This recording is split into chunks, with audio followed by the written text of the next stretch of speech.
I'm not entirely sure when I first heard of a giant sequoia tree,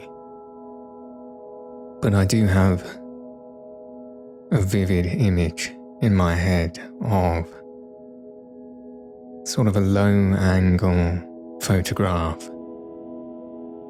of the huge tree and someone standing at the base of it to give scale and just being mesmerized. I think I must have been quite young when I first saw it, because there was a great sense of awe in that scale, and it felt very otherworldly to know that there was living trees on the planet that I lived on as large as that. And so it had been an ambition of mine to go and see these trees in person for quite a while. And so when I had the opportunity, I think a couple of years ago now, to travel to San Francisco, I was going to Australia for a wedding, and we went to Singapore on the way there, and we flew all the way around on the way back, went to San Francisco, came back to the UK, but stopping off in that part of the world, it was a 3-hour bus ride over to Yosemite National Park. And we did debate, we've only got 2 days here. Is there really time? But, it's something that we both thought we have to see. And so we booked the tour and got up early the next morning to start driving down there. The night before, when we didn't realise quite how cold it was going to be, we fortunately checked the weather just before we left. And this was in early January time. And it was below freezing at the time, and complete snow cover across Yosemite. And we'd just been in Australia for an Australian summer, so our suitcases contained no winter clothing, and we rushed out to get whatever we could just before all the malls closed. I got myself a tartan green jacket with a cream fur inlining, which has always kind of annoyed me because it doesn't actually have pockets. And I didn't realise that when I bought it, and so when I went even to Yosemite, my hands were cold the whole time. I still have that jacket, and it's something that still frustrates me. Nevertheless, we were prepared enough to head on over to Yosemite National Park, and we were really blown away. I mean, the whole trip felt like a bit of a blur, a bit of a dream. It happened so fast, and sometimes when you travel like that, you don't really have time to process what you're doing. But this, especially, was difficult to process because, wow, the sights to be seen there. Yosemite National Park, but covered in snow. To watch. To look out across the landscape to see El Capitan against a crystal blue sky, crisp, cold air, in amongst rich green furs. The atmosphere seemed to sparkle.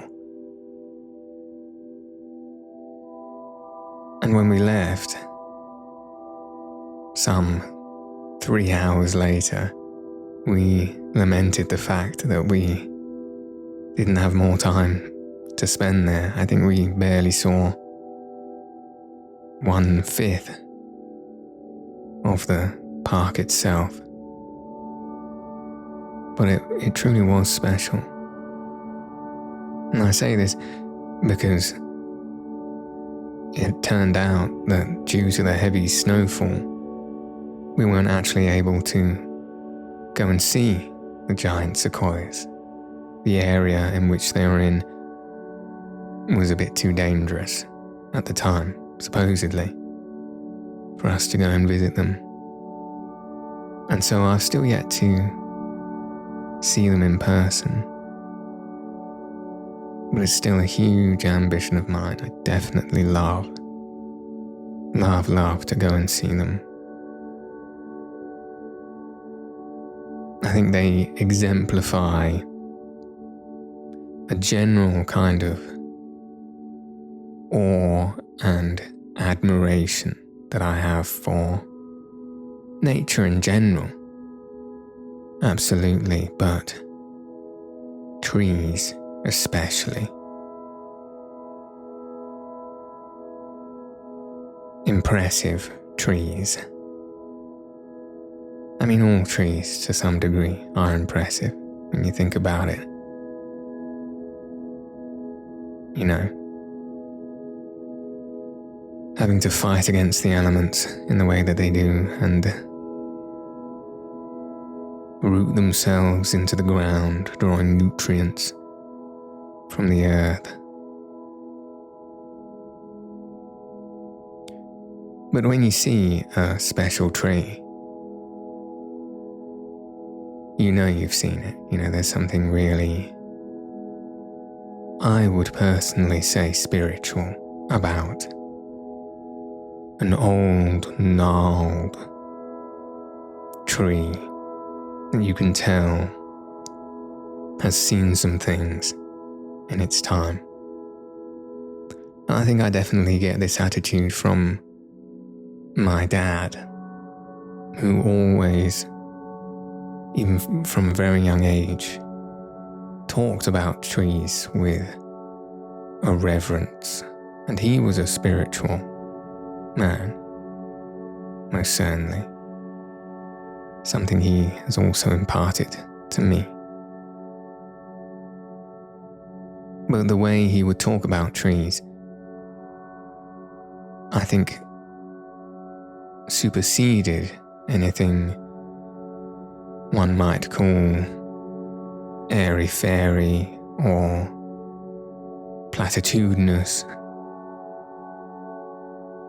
because his attitude towards them was hard to deny as true. You know, I have this specific memory, and it might have even been the first time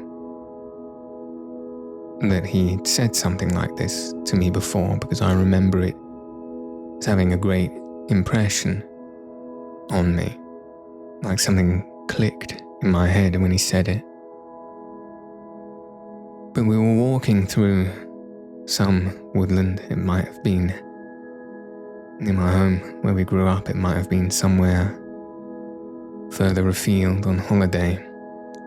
I can't quite remember, but I remember we were next to a particularly large tree, and the trunk was wide and tall. And I remember I couldn't see the top. And so in that sense, I was already stood in a state of awe of this living creature. As my dad moved up to it and he placed his hand on the bark of the tree, he would say, how old do you think this tree is? And I think I must have been young, because I didn't quite know at the time how old trees could be. And I think I gave quite a low number. My dad, I think with some glee, informed me that this tree could be over 100 years old. And then, in that moment, I suddenly saw this huge tree as not just some sort of impressive structure, but truly a living thing that moves through time. And my dad then went on to sort of justify why that meant we should give these trees our respect. But even just in the way that he spoke, when he told me the age and the weight that he gave that, already made implicit to me that there was something special about trees and plants, especially trees, for their longevity, which implicitly sort of instilled in me that idea of respect towards them. And I've held that since I was very young, and I still very much enjoy walking amongst trees. I don't think I feel happier anywhere else than in the forest, in the woodlands, and I'm sure this is something that you can also appreciate. I don't think this is something purely reserved for myself. I think people, human beings, I think all living things are probably predisposed to feel most at home amongst nature. And I don't think it's just the proximity to the natural world. I think it's the fact that when you step into a forest, you are entering into a space of such interconnected, harmonious life. Life that has grown up amongst each other and learned to flourish by give and take. You have the trees that grow tall and large and push out canopies above in the sky, and the smaller bushes and bracken and ferns that lay their roots in the ground nearby the trees, sharing nutrients. Not to mention the birds and the insects and the mammals that make the forest their home. The mycelium networks beneath the ground that connect with the tree roots. I'm not sure how much you know about this. It's something I've found particularly interesting and read a little bit about. But this mycelium, this sort of stringy, webbed fungi that grows under the ground and almost resembles roots. And what they do is they connect to the roots of trees, and they will siphon nutrients from those roots in order to survive. But not just that, they will also, in a symbiotic nature, use their own root system to ferry necessary nutrients from other places to the trees to help them survive as well.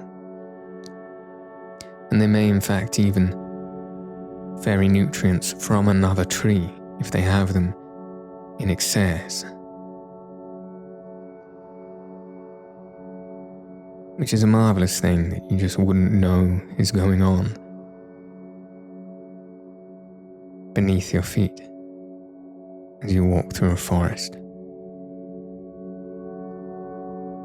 Even though you don't know that's happening, I think you feel this interconnectedness, this oneness, this wholeness of a forest as you walk through it. I think that's what makes forests quite sacred places. I had an interesting thought the other day. Not whilst I was walking through a forest, but it was about forest. It was whilst I was walking through the city. And I looked around myself and I thought, how much can I see in my landscape around me as I stand in the centre of this built-up city with its tall buildings and roads and cars and signs. How much of what I see around me was not first thought of by a person? And save from some tufts of grass desperately trying to push their way out of the pavement, and one human-laid tree in the middle of the concrete path, and the sky. Although thinking about it, the tree in some ways could also be considered as having been thought about first by a human being. But save those things, everything else had been first dreamed and then created to make real in the world, which sort of gave me a moment of pause, because it made me realize that most of the time when we are in our built-up society, when we are inside our homes even, we are living in a dream. All the things around us are dreamed and made reality. And it is truly only when we make it out into nature, and particularly in the heart of the forest, that we can truly say we are, in reality, outside of this dream that we have created for ourselves. And I think that is probably the main reason why a forest feels so sacred.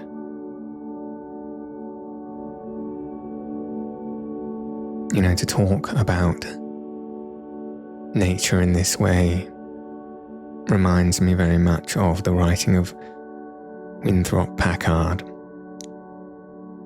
who was a early 20th century naturalist, much like John Muir. But I particularly loved the writing of Packard because he knew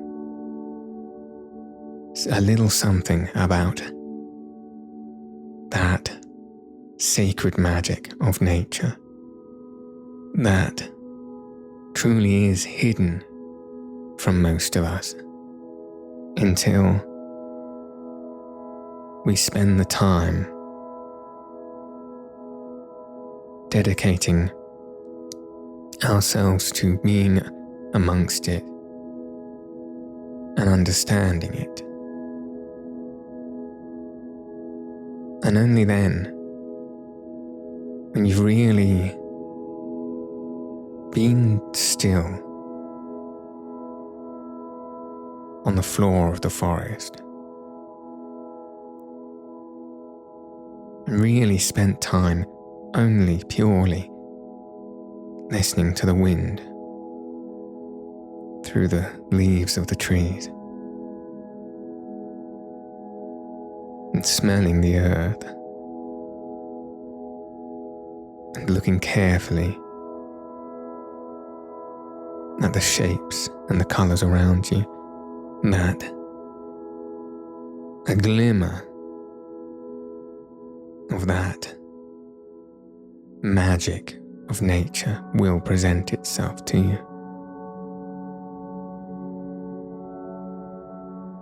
I can't quite remember exactly how Winthrop put it, but I think he described it almost as a test of dedication that would then give nature the sign it needed to allow itself to present itself to you. Almost as if you were in need of passing some sort of test. And if you did, you might be privy to something unknown, something that most people scan over because they're too busy in their own minds, which I think is a beautiful way of putting it.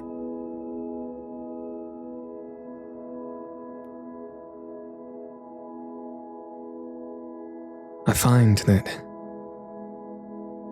whenever I'm feeling sad or stressed, whenever I'm having a particularly dark time, I can go to the forest. Or it doesn't need to be the forest, it can be the park. Anywhere with just a little bit of nature. And make myself feel much better. And there's something that I tell myself as I walk along, looking up at the canopy and really analysing the way that the branches fractally branch off from one another and intersect and, in some cases, intertwine, and observe the beautiful natural geometries that the branches make. And I tell myself, that's what matters, and that's what's real. And right now, you may be worried about work. You may be worried about money. You may be worried about your relationship, be it romantic or with your family. Something may be making you feel dismal. And that thing is likely to be muddied up with this human world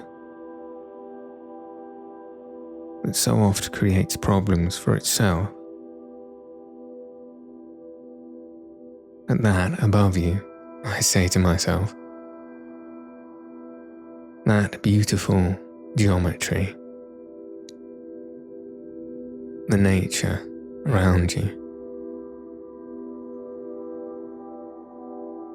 that is all that matters.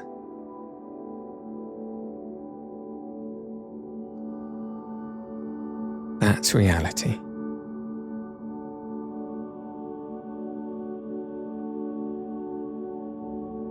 I'm not sure I fully understand what I'm trying to tell myself there, if I'm being completely honest, but it does make me feel better. I'm on the cusp of truly understanding something in that sentiment.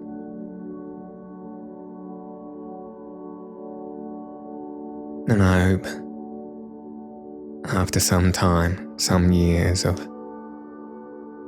thinking about it, I'll come to some more concrete and truly profound insight. But for now, it does make me feel better.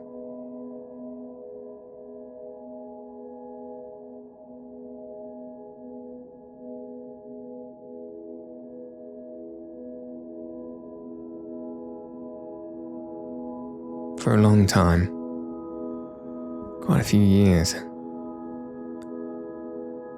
I worked as a high ropes instructor, so I don't know if you've ever seen these things or if you've ever done one yourself. They might be something you quite enjoy, and they might be something that you'd really rather not do. Perhaps they sound like the opposite of fun to you, but I very much enjoyed it. It's an aerial obstacle course in amongst the trees. So they'd string up rope bridges and platforms and Tarzan swinging ropes in between the trees. And of course you would be put in a harness and clipped on and attached to a rope so as that you wouldn't genuinely fall as you were some 30 feet in the air, walking amongst the trees. But I've never enjoyed working anywhere as much as I did there. One, to be in nature all day, to be outside, is a joy. Especially during the summer, which is most of the time that I'd spend there. I started working there as as a summer job during university. But 2, because there was something really wholesome and life-affirming about a job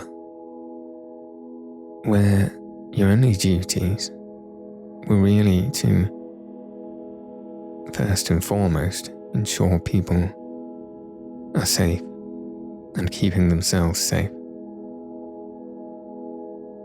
Second of all, having fun, enjoying themselves. And then third, the part that I most enjoyed was, without going too far, delicately helping people to overcome a little bit of fear and feel confident in themselves.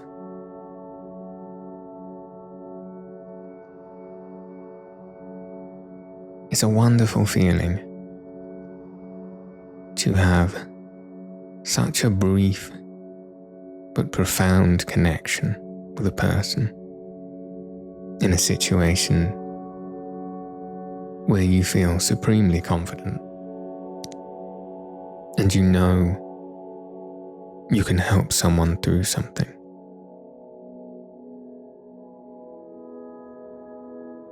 Working at a place like that for as long as I did, I think on and off, nearly 10 years, the obstacle course did not change very much over that time, so I got to know it pretty well. And there were known obstacles to all of us that worked there that were problem elements for people. And so, of course, you become fairly good at learning how to coach people through it.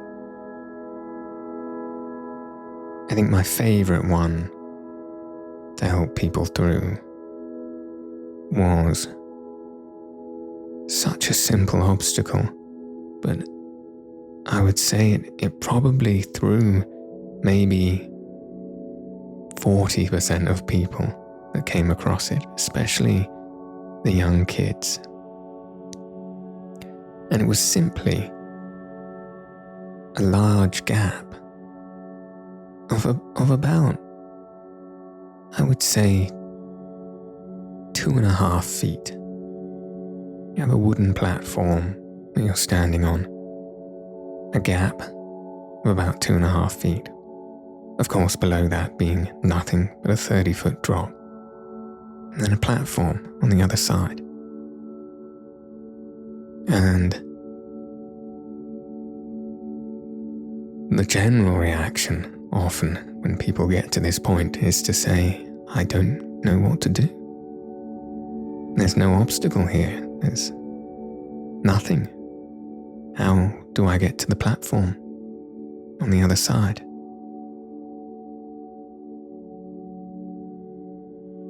And when you go over to help people and you explain to them, you simply step forward and you say, if there was a gap of 2.5 feet on the floor, down on the ground in front of you, and say there was a particularly large puddle that you needed to step over, you wouldn't think twice. You'd do it quite easily. It's just because we're up here, up high, and it feels scary. But if you trust yourself, you simply step forward, you'll get to the other side. And sometimes people would still stand, spend a long time building up the courage to move their foot slowly across. Oftentimes, I would hold on to the back of their harness and step over with them to make them feel a bit more confident. But those times where something just clicks for someone, upon explaining that difference between up in the sky and down on the ground, and how easy they would find it in a different context. And when you can see in their eyes that they've understood essentially why they need not be scared, and they right way step confidently across that gap.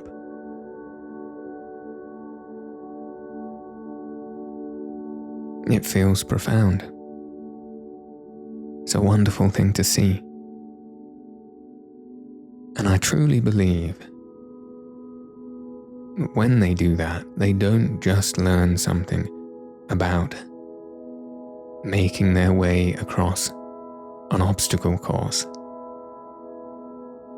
I think they have learned something about themselves and about life, about re-evaluating the context of your situation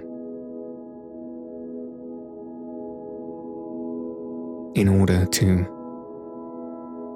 really scrutinize your fears and your anxieties.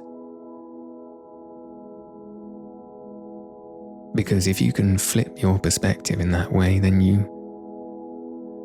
can make them disappear, or at least make them something new, something different.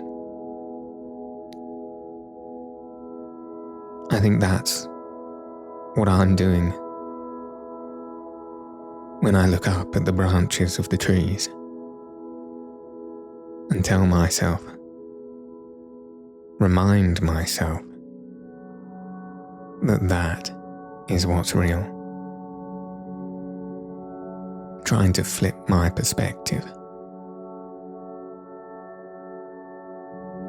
I'm trying to get out of the mud of the day-to-day mentality of the human existence and see from a different perspective, from the perspective of trees,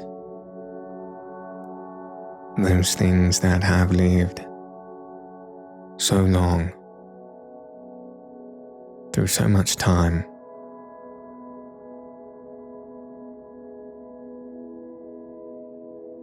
that simply grow and bear down with the elements.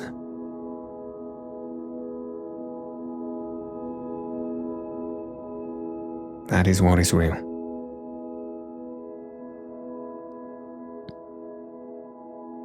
You know, a fact that I love about trees is that trees have existed, or should I say did exist, for millions of years before the fungi existed that decompose and eat trees. And so, what this means is that many, many millions of years ago, when trees first grew, when they died, they fell down to the ground. As we might expect in this modern day, they did not decompose and rot into the ground. They simply remained. And there was a time where there was piles and piles of perfectly preserved trees. Just lying in fields across the ground. And that is, in fact, in large part where we get much of our coal from now, as it remained preserved, had much land piled on top of it, and was compressed under the ground.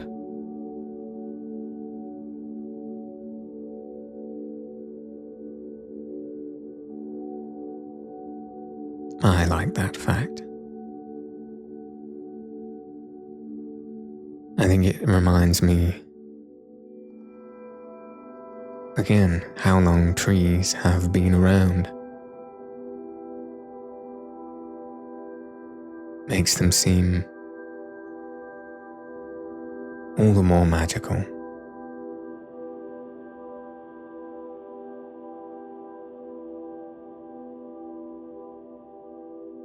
It's been a while since I've climbed a tree.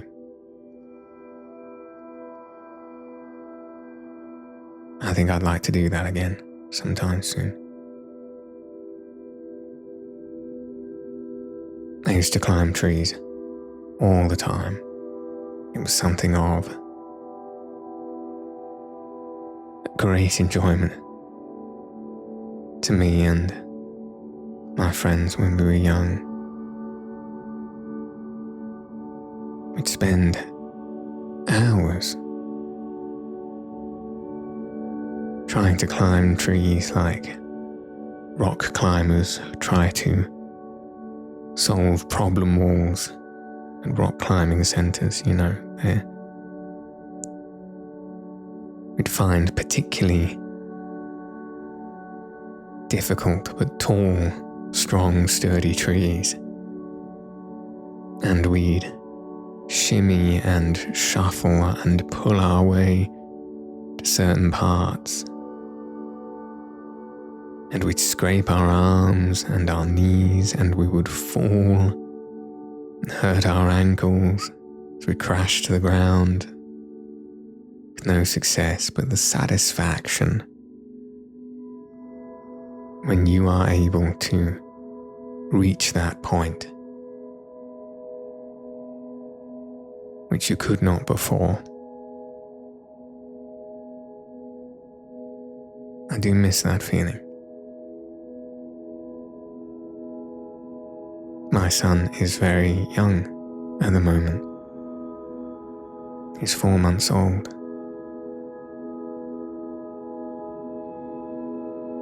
But I relish the time I can take him to climb trees.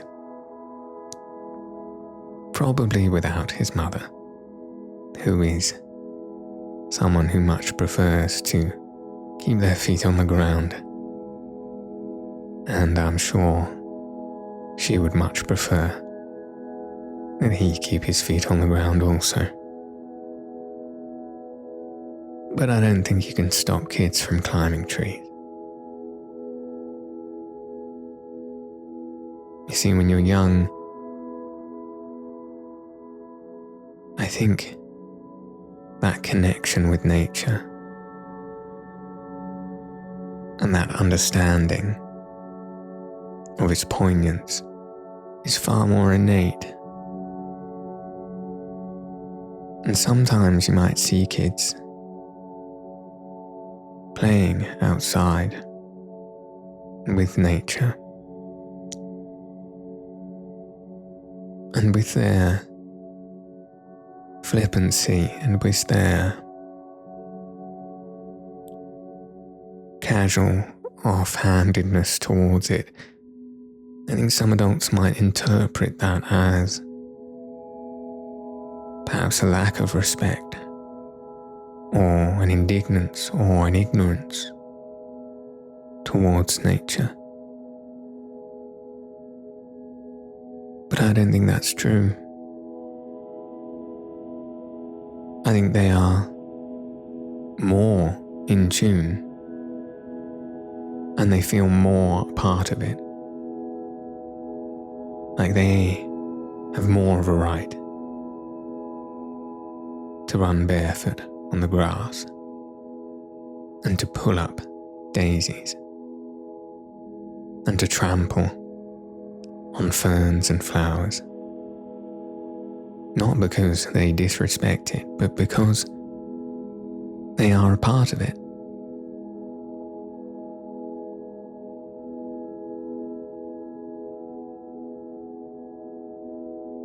I miss the feeling of nature as a child. It's something I only get glimpses of now, and something my son is helping me get back in touch with.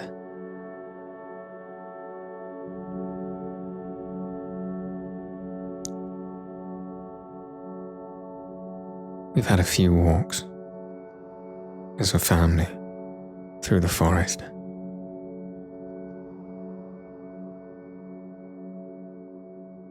But he's still quite young. Oftentimes he's asleep as I carry him on my chest. But I know he can hear the birds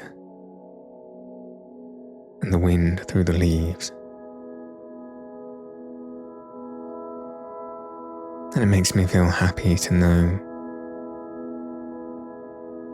that some of his most restful moments as an infant, asleep and cosy against his dad's chest,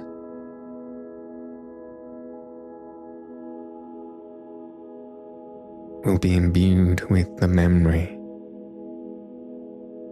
of the sounds of the forest.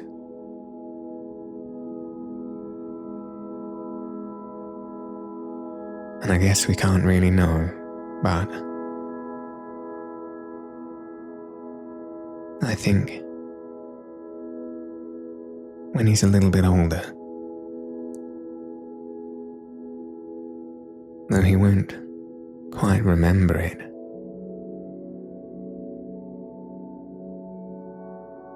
that feeling will still be inside him whenever we go to the woods.